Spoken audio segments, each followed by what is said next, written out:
جرودا و سلاف جوره از ادلین قاسم دبه هفیوینا تایبه دل گلوامه. جسترکک دراما سوریه ده حتی قهرمانیا فیلم جهانی لبای تختاوی هولیوده. هنرمندک تکز دکه دماوین و رشد بون و بهره هبه تشتکی نپیکانی نینا.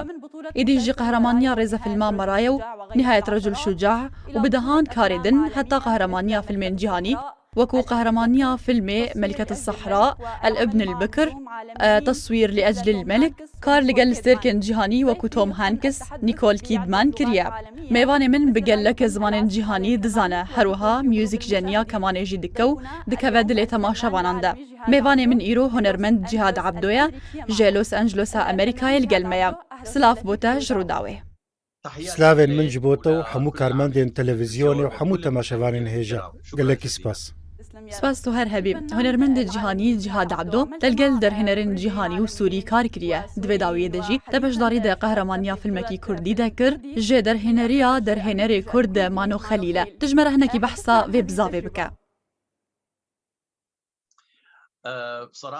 براستي جوانترين بزاوين جيهاني وهنري كو حتى نها من بجداري تيدا كريا از نزي دروية دكم كوشتر دبيجم من هست بشاهية كامزن دكر جيكم كيليكا كو من دست بيكر هربري كو استيكستي بخينم پەیوەندی لەگەڵ مامۆستەمانە و گەلێکی خۆش بوو. پەیوەندیەکە نەرم بوو، مرۆڤانە بوو، کوور و زەلال بوو. من هەست دکرد و تێکست وێ خۆش بە. ئیدی دەما من دەست بخۆندنا تێکستێ کرد، من نکاری بوو دەست جێبەردەم حتا کووی تێکستی بداوی بکەم. بسەدەما هەبوونە ڕەهەندێن مرۆڤیên جوان ku tê debûn û behsa hemû pêkhateyên vî gelê mezin ê baş bi zelaliyeka zêde, bi mirovahiyeka zêde, piştre jî bizav di realiyetê de li cihê wênekêşanê bizaveka gelekî xweş bû. Ji hevtêgihiştina hunerî û mirovayî û dahênerî. سەرباری ku min hinek kesên dahêner û baş û hêja nas kirin, ji wan re girîng bû sînemayeka baş û hêja di vê demê de encam bidin. مبدعين لطيفين جدا وهمهم انه يعملوا فيلم وسينما جميله بهذا التاريخ. بله فیلم لی پرزگاه دهوکه لهریما کردستانی هاتوینه گرتن تا سرشتا دهوکه سرشتا کردستانی دید حتی چرا ده او سرشت باشه کو فیلم و کارین جهانی لیپین انجام دان حتی چرا ده که او سرشت گنجاوه بله راستە من دیت ku gelekî guncav e bi sedema coğrafyaya wê ya ciyawaz ji her tiştê ku ji bo wênekêş derhêner û kadroyê hunerî pêwîst in. Her wiha asteka bilind ji ewlehiyê hebû, me hest bi ewlekariyê dikir, tevî vêyekê jî ew gel mazûvanekî comerd û qenc e. Pêşwaziyeka astbilind ji me re hebû. Bi nerîna min dihok lê tevî ku min li Hewlêrê wênekêşan nekir, lê ez bawerim hemû ew navçe devereka gelekî baş in. Ji bo gelek berhemhêneran ku wênekêşanê li Kurdistanê bikin, çi li dihokê yan jî li Hewlêrê be yan li çi devereka din be, ev nerîna min e. نخوا ام دکارن ببیجن کو سرشتا دهوکه هاندرکه کو تو اینه گرتنه له هولیره یان جی کار نیدن له هریما کردستان بکه بسایا خودê birastî ez hêvî dikim di bizaveka din de di paşerojê de. Tiştê ku min dît dema ez gihiştim dihokê ew nêzîkbûna deverên ciyografî li dihokê û bajarê Qamişlo ku bi diyar cihê bûyerê bû. Vêyekê jî hişt ku hemû kadroyên vî filmî hest bi vehesînê bikin. Weke ku bi rastî ew li Qamişloyê ne. Ev xaleka gelekî sereke ye. Dema ku mirov karekî hunerî dike ku rastgoyî têde hebe, bi taybetî rastgoyiya cih. مامۆستا جیهاد تو تێ ناسکردن کو gelek zimanan dizanê. Tu fêrî zimanê Kurdî bûyî û dê filmê cîran de jî bi zimanê Kurdî axivî. Ev bizav çawa bû, te zimanê Kurdî çawa dît û çawa te xwe li ser rahînan kir, gelo zehmetî axiftinê bi zimanê Kurdî hebûn? Na qet zehmetî nebû, şansê min gelekî heye. ئەس نابێژم بەهرەیە لێبەلێ هێسانی هەیە و ئەس فێری زمانان ببم. ئەس باوەڕ دکم ئەڤ یەک ڤەدگەرە فێربوونا من ji mûzîkê di temenekî gelekî biçûk de. Jenîna amûra kemanê ev yek jî bi lêkolînê hatiye tekeskirin ku jenîna amûrekê yan ji fêrbûna mûzîkê di temenekî biçûk de geşeyê dide cihê berpirs di ber zimanan de dimejî de. لەو مەشارەزابوونا من di zimanê عەرەبî û zimanê ئینگلیزî de dema ez di dibistanê de bûm ez gelekî li pêş bûm. Piştre ez çûm Romanyayê ji bo xwendina endezyariya sivîl û eşkere dibêjim ku di dema 4 mehan de ez fêrî zimanê romanî bûm.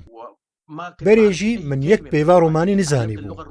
Ez tê de şareza bûm. Ango di dema 2 salan de ez weke xelkên wê deverê axivîm. Piştre dema ez vegeriyam Sûriyê ji bo akteriyê bixwînim di dema xwe ya piştî peymangehê de min li navenda rewşenbîrî xwefêrî zimanê Spanyayî dikir. Di dema 2 salan de jî ez fêrî Spanî bûm. Êdî arezûya min hebû ku ez hemû zimanan fêr bibim.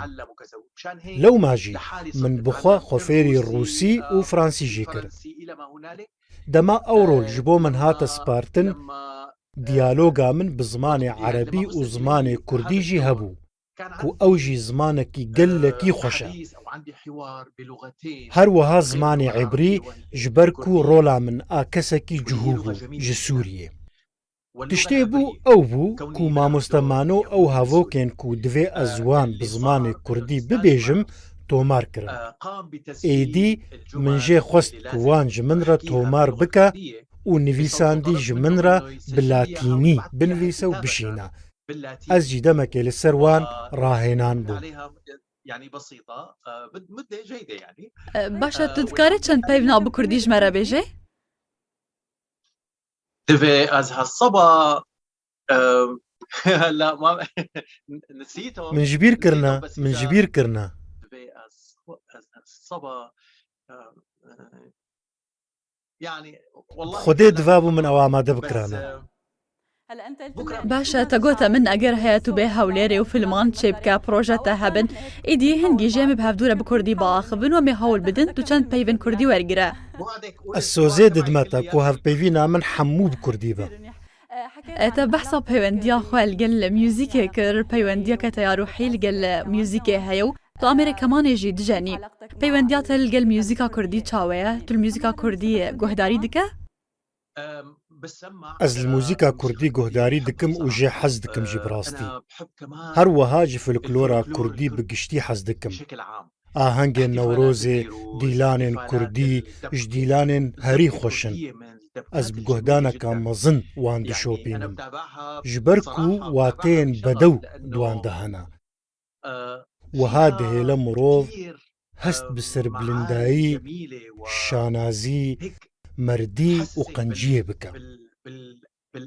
Ez nizanim eger ez bi awayekî rast pesna wan didim lê ew ji dîlanên herî xweş û bedew in. Komek heye berdewam li ser înternetê dubare dibe, wiha bi hev re dîlanê dikin, wê arezûyê li ba mirov çê dikin ku di dîlanê de û di derbirîna hest û nestên wan de beşdariyê bi wan re bike. Ez ji cil û berg û ahengên wan jî hez dikim, ji roja roj ve ez ji kultûrên miletan hez dikim. û ez dixwazim geştê li hemû cîhanê bikim, ji bo ku ez hemû miletên cîhanê nas bikim û bibînim ew çawa jiyanê fêm dikin, çawa di kesên din û derdora xwe de fêm dikin, çawa peywendiyê bi kesên din re dikin, çi dixwin comerdî, huner, reng, ziman, çawa derbirînê bi deng dikin, mûzîk, dîlan, sema bi rastî ji zaroktiya xwe ve ez gelekî dixwazim wan nas bikim. من انا وصغير بصراحه عندي شغف كبير اني اتعرف عليها على الاقل. هنرمند جیهاد جنابê te gihiştî astê cîhanî piştî demeke dirêj nava dramaya Sûriyê de. Ew çi zehmetî bûn ku rûrûyê te bûn? Li Hollywood گەلێکی زەحمەتە هەروەها گەلێکی هێسانەژی ئەگەر ئەم کلیتێن وێ ناس بکن هێسانە هەر پیشەیەک هەر جەهەک کۆدەکاوی هەیە کلیتێن وێ هەنا وەکە هەژمارێن تەلەفۆنێ ئەگەر پەیوەندیە لەگەل وێ کۆدێ نەکەم ئەزێ نکاربم پەیوەندیە لەگەل تکەسی بکەم هۆلیود زەحمەتە ji ber ku hejmar gelekî mezin e hejmara rikaberan gelek e ev yek tiştê din jî ji me tê xwestin ku em bi awayekî hinekî cuda ji awayê ku em li welatên xwe fêrî bibûn pêşkêş bikin tişta sêyem jî ew e ku em bi zimanekî pêşkêş dikin ku ne zimanê me yê dayîkê ye ku mirov bi zimanê îngilîzî biaxêve dibe ku heta radeyekê hêsan be lêbelê eger mirov akteriyê bike û hest bike bi zimanekî ku ne zimanê te yê dayîkê ye li vê derê hinek zehmetiyê wê hene ku tu bi koda li Hollywoodê hatiye naskirin pêşkêş bikî weke mînak nelivandina destan bi awayekî gelek piştre nedana amajeyan dirûvên rû kodeka cuda heye هەروەها زاراڤەیە ku em pê dipeyivin helbet ji me nayê xwestin em mîna Emerîkiyan baxivin ku ez birola kesekî Emerîkî jî rabim ne jî ji min re giring e ez birola kesekî Emerîkî rabim ez ê birola kesekî ji Rojhilata Navîn rabim ji deryaya Naverast ji Ewropaya Rojhilat helbet mirovek li gorî nîşanên rûwê wî lê nehêsane heta ku akter têkeve vê cîhanê hinek kilît hene divê peyrew bike eger na we jê re gelekî dijwar be باش çi kilît bû ku ev rej Cihad Ebdû re vekir helbet kilîta sereke ew e ku mirov peyrewiya kursên lîstikvaniyê bike li beramber kamerayê bi zimanê îngilîzî ev yekem ku li malperên Emerîkî tomar bike ku akter lê tomar dikin ji bo peywendiyê li gel rêveberên karan ku kar jê re peyda bikin encam bide weke mînak ji xwe re vîdyoyekê di yek yan du xulekan de li ser karên xwe amade bike ji ber ku ti berhemhênerekî ti akterekî nabe berî ku yek du xulekan ji karî wî nebîne ev hemî ji akter tê xwestin ku bike wêneyên profesyonel bikişîne bizanibe çawa li ber kamîrayê raweste li ku derê binêre ev kilîtên her kesî ne ku bê Hollywoodê ne tenê ji Rojhilata Navîn lêbelê min peywendî gelek akteran kiriye ku ji Brîtanya, Avustralya û Kanadayê hatine mirov dibîne ku ew heman rêyê şopînin ji bo ku bikaribin têkiliyê bikin min jî rêyeka gelekî baş dît ku min xwendekarên derhêneriya sînemayî naskirin ku ew ji Rojhilata Navînin li Emerîkayê û min li gel wan di fîlmên wan ên derçûnê de kar dikir fîlmên derçûna wan jî bi bêyî ti beramber ku tenê ji bo li ber kamîrayê rawestim êdî ev yek jî ji bo min dewlemendiyek bû ji ber ku ez weke tranzît ji cîhana erebî veguhestim Emerîkayê xasme ji bo vî alî akademî ku zanîngeha derxistina derhêner akter û berhemhêneran e Devê bi zavê de kî hêzdayê din Cihad Ebdû hêzda wan yan wan hêzda Cihad Ebdû li biyaniyê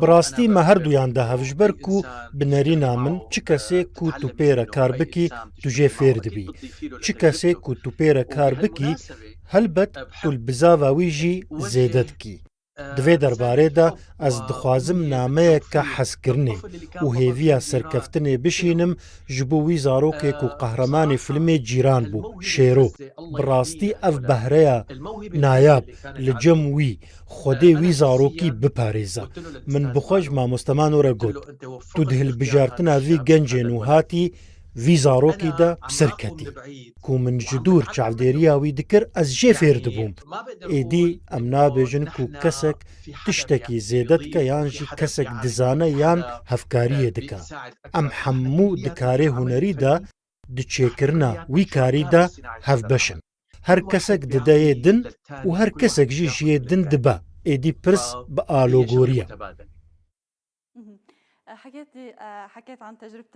تا بحثا بزاوا خوا کر تو جهاد عبدو اکتر جیهانی تا لشیرو دنری و تحول ددا جی ورگره ده همان دمیده تو جهاد عبدوی او اکتر کول برانبری اکتر جیهانی راوستیا وکو توم هانکسو نیکول کیدمن قالوا اف بزاف چل جهاد عبدو زیده کر جخوا باوری دما از البرانبر وان قهرمان مزن راوستیام وان هشت کو از هست بویه که بکم کو کاری من و پیشکشکرنا من دا آستکا باشتنا ایدی من هست به شخواباوریه که پرمزن کرد. پشتی کومه فیلم بداوی آنی در هنر فیلم ملکت الصحرا شهاب یابانه ماموستا ورنارد هرسوگ در هنر جیهانی دمدیای دا بحثا من کرد. نیکول کیدمان دمدیای دا بحثا من کرد. درباره من افتشتکی گلکی مزن بو. دهیلا از هست به شخوباوریه بکم کو از هاتم هولیوده لهمبر ناونا مزن راوستیام هر وها از جیلگور ویبر پرسیاریه بوم اوه تشتی هری مزن کو سودا هری مزن بو کو من ورگرد سرباری وی هبونا من لبرانبر وان قهرمان مزن پشترا ریل بر من وکر جبو گلک کاران ایدی باوری لهولیوده جمن رهاتا بدست خستن لی اشتره ببیشم من بخوا چه سود ورگرد بخوا باوری تشتکی زحمت الوی جیانه تونه اگر باوری مروف بویی هبا و کار لسر خو بکا از گلکی وستیام حتا کو از گهشتن وی داری اگر مروف کار لسر خو بکا دبکو مروف تشتین محال بکا یا گرینگ تو بخوا باور با و کار بکی هر وها نرینا کسیندن لسر خو نبهیزی نرینا خوب خو و ریا خو ببهیزی هنرمند جهاد ده رزا فيلما مرايا ده لهمبري اكتر مزن ياسر العظمي راوستيا هروها لسر آست جهان جي لهولود جيتو لهمبري اكتر جهاني راوستياي شو جداهي هيا شوك هفي هيا قالوا جداهي هيا وەک هەڤی جودابوونێ بێتر هەیە. جودابوون بڕاستی بوان یاسایانەک و ئەف خەڵک لە گۆرێ تەفتگەرن. لێبەلێ وەک هەڤبوون بێترە. من لەگەڵ ڕێژەیەکە گەلک ژێ لیستیکڤانان کار کرد هەفشێوەی ڕێژەیەکە گەلەکن ژە ئاکتەرێن هۆلیوودێ. لێ جودابوون دیاسایاندەیە. کۆسیستەما بەرهەمانینێ لە گۆرێ تەفتگەرە. شێ لەوێ دەرێبە چیژی لەوێ دەرێبە. ئەس دخوازم ببێژم و ji بۆ هەر کەسێکی کو من لەگەڵوی کار کرد لە سووریێ سلاڤەکە گەرم دشینم ji ber ku wan ez kirim mirovek hunermendek ku amadeya hîn bibe amadeya afirandinê bike bandora tevan li ser pêvajoya min a hunerî û mirovî bi taybetî hebû. Dema min li gel akterên mezin li Hollywoodî jî kar dikir, min ji wan re digot li welatê min stêrkên mezin hene. Min bi wan re kar kir, wan hişt ez li beramber we bi vê xwebaweriyê rawestim. بنرينا تا لروجهلاتا نافين چه کشین سینمای و هنری هیا؟ لروجهلاتا نافین یک تشته درفتکا گلکی کمش آزادی را هیا. تشتادن جی درفتکا گلکی کم جبو پیشکش کرنه هیا. آنگو ازی فیلمی خوا لکو داره پیشکش بکم. هیلین سور چنا. که پشتگیریا دارایی ده فیلمی من. اوی چه شرط و مرجان لسر من بسپینه. لروجهلاتا نافین در آنینا فیلمکی گلکی دجواره. اگر نکا وجیر چعودیریه و بودجهکا دیار کری. لێبەلێ لە ئەمریکا یانجی لە ئەوروپایە تشتا کو تتخوازی توتکاری ببێژی بودجە ji $150,000 حتا $200 ملیۆن دیچە دەستگەهێن زلهێز gelekî pêşkêş dikin serbari ku yasayên rêzgirtinê ji her mirovekî re hene ku divî warî de bixebite. سرباری کو یاسایên rêzgirtinê ji her mirovekî re hene ku divî warî de kar bike. Nepêkane mirovek şerê mirovekî bike, nepêkane kesek peyveka nexweş ji kesekî din re bike. هەموو ڕێزێل هەفتوو دەگرن چ ئاستەنگیەک ji kesekî re çê bibe dikare têkiliyê li gel sendîkayê bike çi karmendek mûçeya wî pê nehatibe dayîn eger nîv lîre be jî kar nayê pêşandan mafên hemû karmendan parastîne ez hêvî dikim rojekê ji rojan li welatê min jî her wiha navçeya me azadiyeka bêhtir di berhemanînê û nivîsîna têkstan de peyda bibe û rastgoya bêhtir hebe û budceyên bêhtir bêne danîn ji bo karên sînemayê weke me dît sînema dikare guhertinê pêk bîne dibe ku film gelekî bandorê li wijdanê miletan bike û ji bo dîrokê jî bimîne هنرمند جیهاد عبدو تا کارین تراژدی و کمدی جی پیشکش کرنه کارین جیهانی جی چنه او نزیکترین کار جیهاد عبدو را؟ براستی از جوان کاران حەز دکم کو خەلکێ دگوهرن نەرینên wan diguherin çav û dilên wan vedikin weke mînak filmê cîran eger bê nîşandan temaşevan wê nas bike ku ez nabêjim hatibû xapandin lêbelê zaniyariyên negelekî durust derbarê gelek tiştan werdigirtin helbet ez ji komîdyayê gelekî hez dikim lêbelê ji komîdyaya kûr hez dikim ewa ku zaniyariyeka gelekî girîng jemawer re birêya bişirînekê birêya kenekî pêşkêş dike gelek zaniyarî hene em nikarin wan birêya dramayê pêşkêş bikin êdî em wan bi komîdyayê derbas dikin weke ku midmaraya Buqat Dew de dît gelek tiştên hestiyar ku me nikarîbû di trajedyayê de yan jî di dramayê de behsa wan bikin êdî di komîdyayê de hatin behskirin û derbas bûn xelkê jî hest pê kir û dît dibe ku nikarîbûn derbarînê bikin lê gihîşte dilê wan ez ji karên wêrek jî hez dikim ku rûbirûyê mijarên aloz û zehmet dibin weke mijara koçberan mijara karkirina zarokan mijara şûkirina keçên biçûk ev hemû mijarên aloz û zehmet di civakê de ku girêdayê dabû nerîtanin ez dixwazim rûbirûyê wan bibim ji bo ku em vê civakê ji rewşa ku heye bibin rewşeka baştir لسر آست درامیا سوری جی چنه او کارن کو پنجمور جم جهاد عبدو هشت کو شنازی پیت که تیده پشدار بوه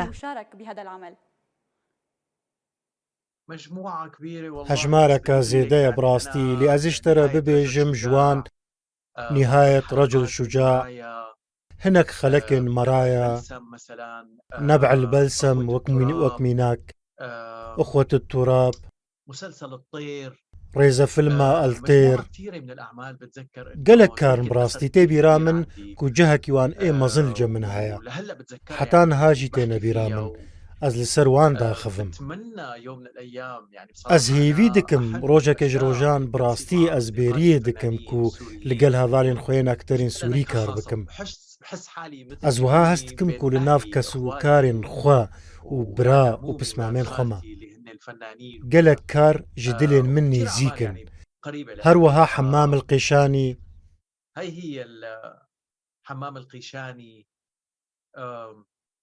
gelek kar gelek جهاد عبدو هنرمند جیهانی ایرو چنری ناوی درباری درامه آن هیا سوریه ده دramaya Sûrî niha hewl dide rastiyê veşêre yan lê bizîvire em kêm dibînin ku têkist nêzîkî êşa xelkê dibin hinek hene lê gelo ji kîjan aliyî ve nêzîkî êşa xelkê dibin ev e ya ku ez li ber wê radwestim gelo em dibînin kî li pişt van kêşeyane yan jî tenê em kêşeyan dibînin û wan vedgerînên sedemên nihênî û nedîtî ez dixwazim vê yekê bibêjim hinek kes hene heta niha hewl didin tiştekî baş bikin lê mixabin gelek ji kesên ku di vî warî de kar dikin koçber bûne ev yek jî bû sedema lawazbûna vîkarî ez hêvî dikim rojek bê ku azadî hebe ji bo em rûbirûyî van bizavan bibin çê li ser asta dramayê be çi jî li ser asta komîdyayê be bi hemû zelalî û rastgoyî bes هنرمند جهاد ئەو چنە و کارên ئان هاکو جەنابێتە پێم بژوولە و ئامادەکاریە ژێرە دکە کار و پرۆژە. ئانها ڕێزەفیلمێک هەیە ئەم تێدا کار دەکەن لە ئەمریکای. دوو فیلمژی هەنە ئەم کار لەسەروان دەکەن بسەدەما کۆرۆنای ڕاوەستیان بەرهەم ئانین دەما ساڵ و نیڤەکەی ڕاوەستیا لێ دوێ دەمێدەمە ئامادەکاری دکردن من فیلمێک نویسی سێناریۆ. ئانها ئەز لە کەسێکی دگەرم کو سپۆنسەریە وەیە دارایی بکە سپاس خۆ دێرە. ئەگەر هەیە دەدەما نیشاندانە فیلمێ جیراندا ئەم تەل هەولێرێ ببینن؟ ji min re rûmeta ez hêvî dikim. Em jî hêvî dikin te bibînin gelek spas hunermend cihad ez ê dixwazim tu gotina xwe ya dawî jî ji şopînerê xwe re pêşkeş bike. Gelek spas ji we re ez hêvî dikim hûn li ser vî filmî ji hemû xelkê re bibêjin. Ev film filmê cîran ji nivîs û derhêneriya heval Mano Xelîl e ku îro ez şahnaziyê bi hevaltiya wî dikim. ئەو فیلمەکە بەحسا سووریایە دەکە بە هەموو ڕنگ و پێکهاتەیەن وێ بەحسا وێ حەزکردن و هەفسۆزی و هەفپەژراندنێ دەکە لە جەم هەر کەسێکی کولچ باژارێکی سووریە ژیایە. هەروەها چ هاتە سەری ڤیگەلی چ بوو سەدەم کو بترسە چ بوو سەدەم کو بڕەڤە چ بوو سەدەما کووەها بکە و چ بوو سەدەما کووەها بە ئاخڤە. ئەس هێوی دکم هون هەڤ ئاگادار بکەن و وی فیلمی ببینن و نەری ناخوا لەسەر بدنمە ji bo em zanibin ka em dikarin çi were pêşkeş bikin. Eger me tiştek pêşkeş kiribe em ê razî bin. Eger kêmasî jî hebe em ê hewl bidin tiştekî baştir pêşkeş bikin. Bêguman gelek spas hunermendê cîhanî Cihad Abdo ji Los Angelesa Amerîkayê ku tu li gel me bû. Gelek spas ji bo jî Slav. Spas ji bo jî.